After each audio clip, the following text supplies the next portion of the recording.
Hello everyone, তো তোমরা সবাই কেমন আছো? আশা করি সবাই খুব ভালো আছো আর আমিও খুব ভালো আছি। তো এই দেখো আমার আরও একটি নতুন ভিডিওতে তোমাদের সবাইকে স্বাগত জানাই। আর আমাদের বাড়িতে মনসা পুজোতে এইটা ছিল মার মানসিকের পুজো। আমাদের বাড়িতে আগে কখনো এরকমভাবে এত বড় ধুমধাম করে মনসা পুজো হয়নি, এই প্রথমবার হলো। আর আমার ঠাম্মি করতো মনসা পুজো, সেটা হচ্ছে আমার ঠাম্মি নিজের হাতে ঠাকুরটা বানাতো, যেহেতু আমাদের বাড়ির নিয়ম, তাই ওরকমভাবে পুজো করতো। আর আমি সকাল থেকে প্রচুর কাজ করে টায়ার্ড হয়ে গেছিলাম বলে একটুখানি বসেছিলাম।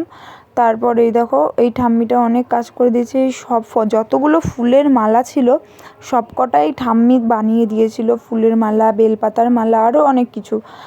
এই দেখো এই ঠাকুর মশাইয়েরও পুজো করা শুরু করে দিয়েছে, মালাগুলো পরিয়ে নিয়েছে।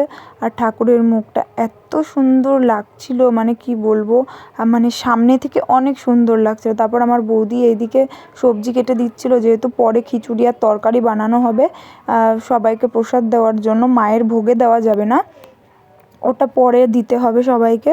আর দেখো আমার বোন ওখানে বসে রয়েছে আর আমি সব জোগাড় টোগাড় করে দিয়ে একটুখানি ভিডিও ক্লিপ নিচ্ছিলাম। বেশি ভিডিও করতে পারিনি, যেহেতু বাড়ির পুজো, অনেক কাজ নিজেকে করতে হয়েছিল।